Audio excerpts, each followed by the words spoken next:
오늘의 주요 뉴스입니다. 설 연휴를 앞두고 감염병 관리에 비상이 걸렸습니다. 홍역이 대규모로 번지지는 않고 있지만 인플루엔자와 노로바이러스가 유행하고 있고 해외에서 감염병이 유입될 가능성이 높습니다. 정부의 예비타당성 면제 사업에 전북의 새만금 국제공항이 포함됐습니다. 청주공항 활성화를 위한 차별화 전략이 시급한 과제로 떠올랐습니다.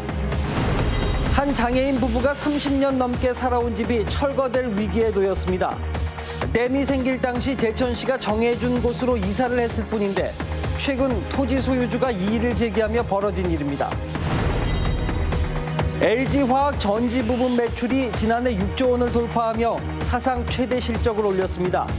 반도체 경기가 주춤하는 사이에 2차 전지 부분이 본격 상승기에 접어들었습니다. 안녕하십니까. CJB 8시 뉴스 시작합니다. 큰 걱정을 샀던 홍역도, 독감도 기세가 많이 누그러지기는 했습니다마는 설 연휴가 또 걱정입니다. 부모, 형제, 일가 친척과의 만남이 끝까지 행복하려면 안전운전과 위생관리가 정말 필요해 보입니다. 김기수 기자가 취재했습니다. 병원 문마다 홍역 관련된 안내문이 붙어 있고 응급실 입구에는 열화상 카메라가 설치됐습니다.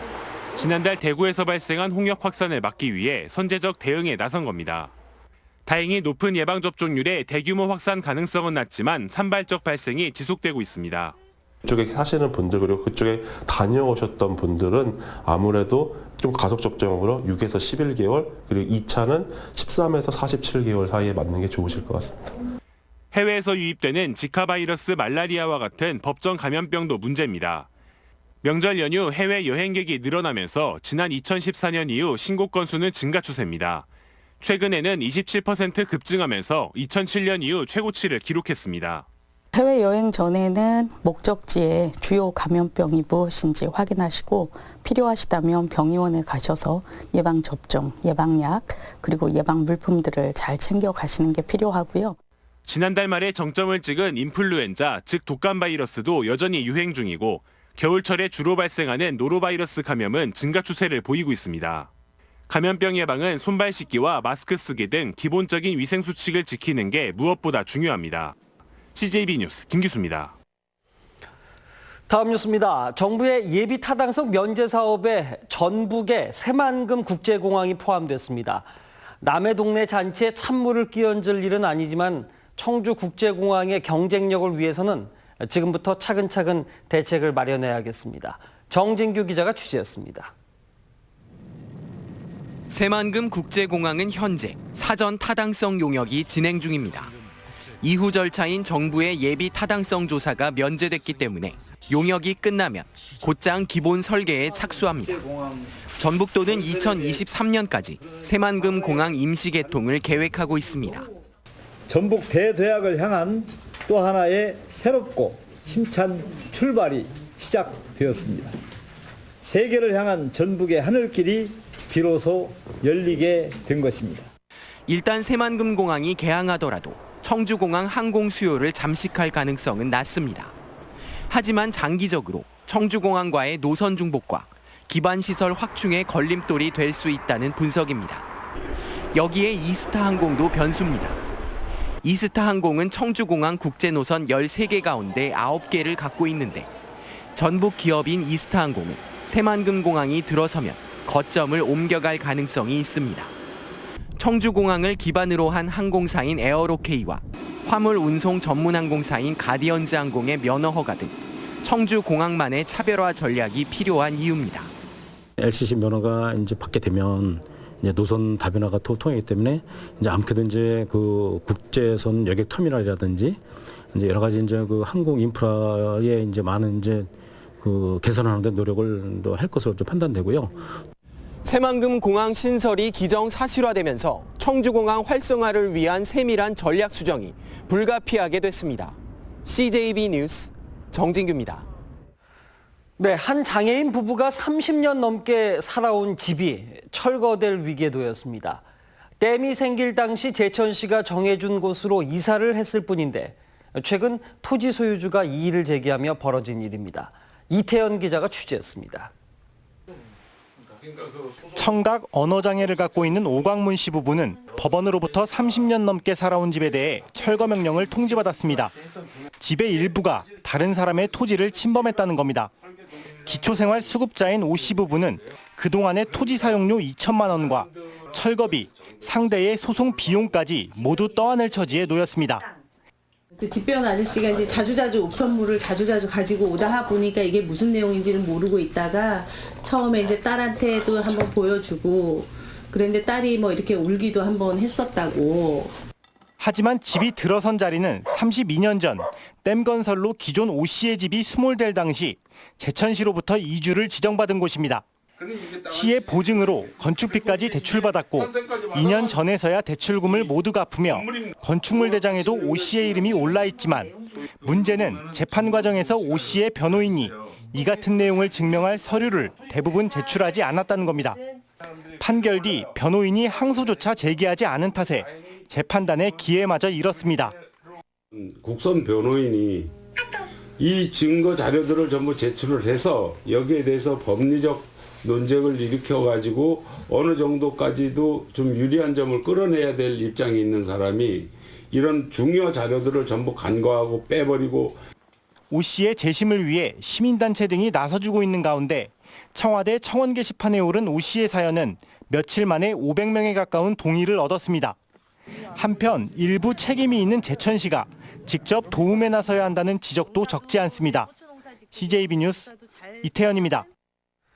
구제역이 발생한 경기도 안성 젖소 농가를 방문했던 차량이 앞서 충북 지역 12개 농장에도 들렀던 것으로 확인됐습니다.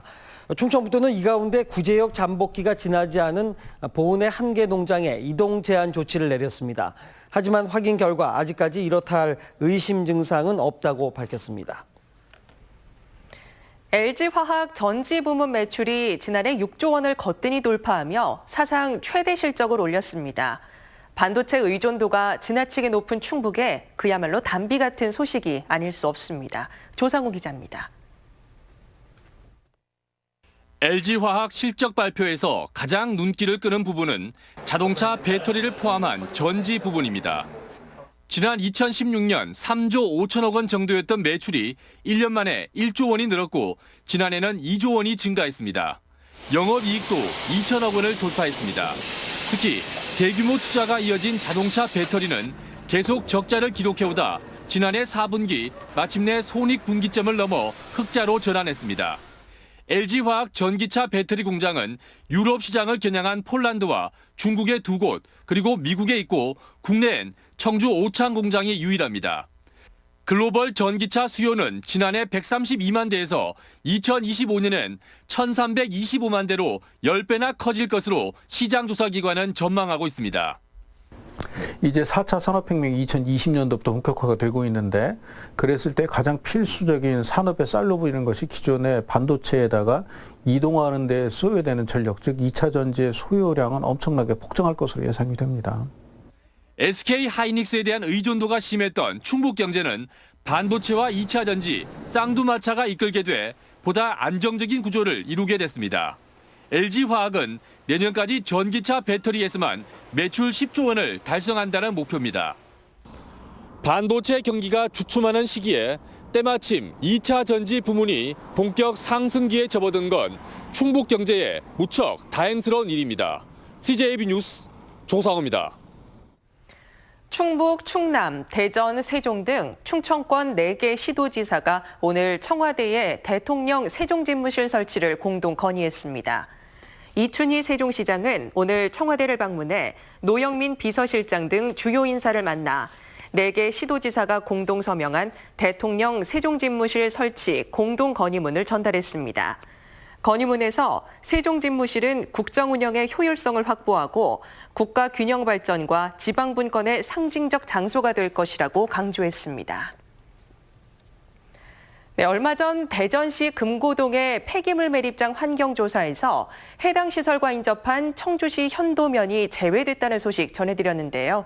그동안 손을 놓고 있던 청주시가 방법을 찾기 시작했다고 합니다.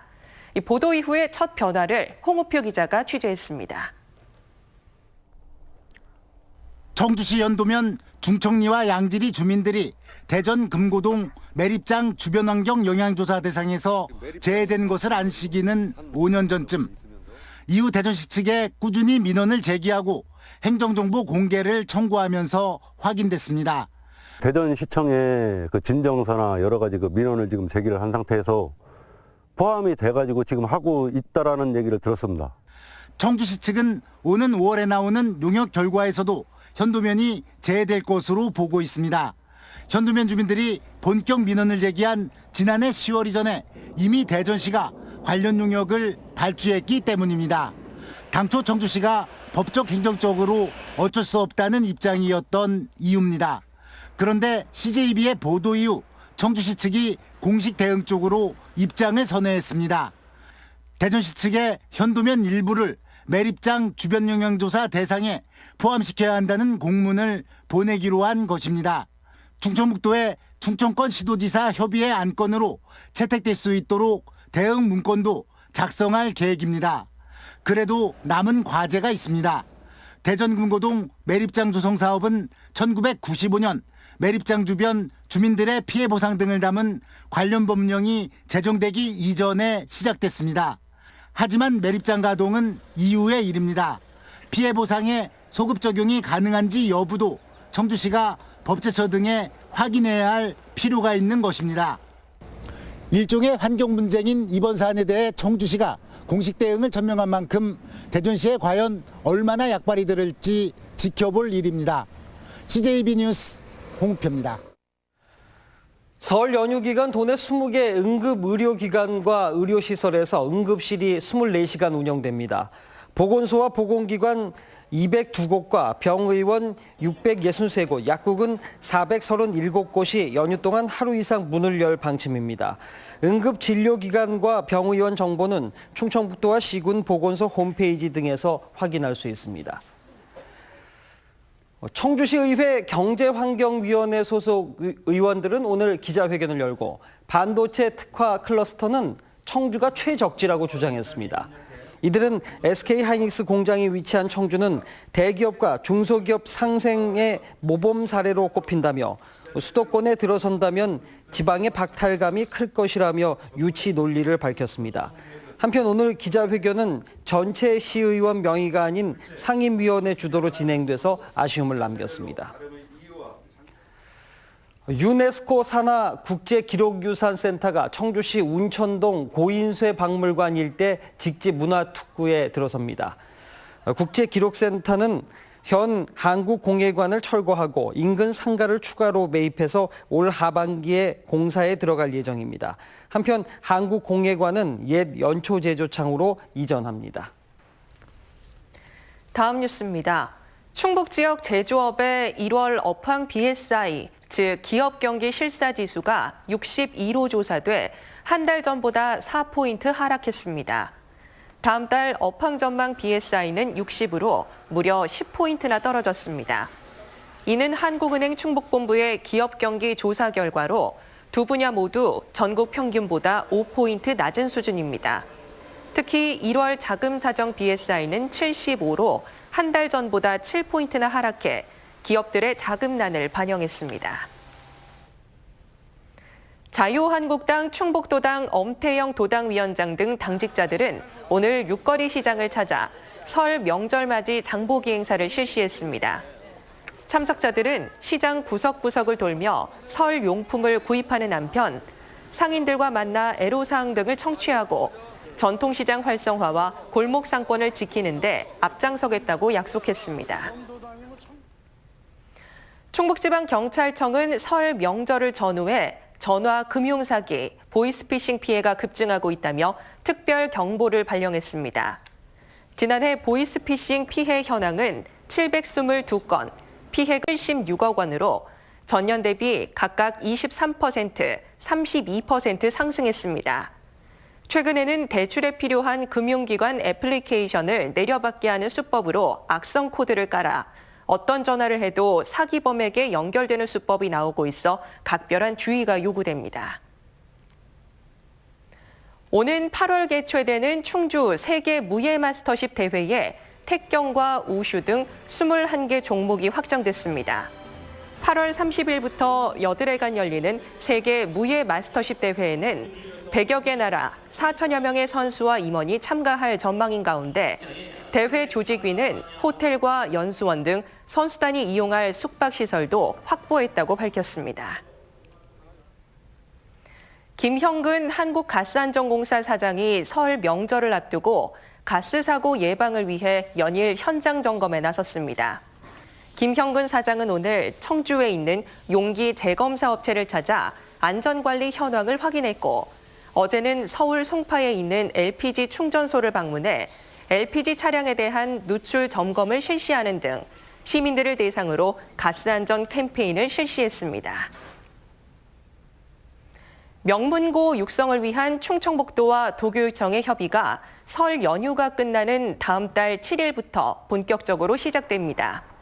충청북도와 교육청은 최근 지역 미래인재 육성 태스크포스 팀을 구성하고 미래인재 육성 합의서 이행 방안과 태스크포스 팀 운영 계획 등을 구체적으로 논의할 계획입니다. 네, 수요일 저녁 CJB 8시 뉴스 여기서 모두 마칩니다. 함께해 주신 여러분 고맙습니다.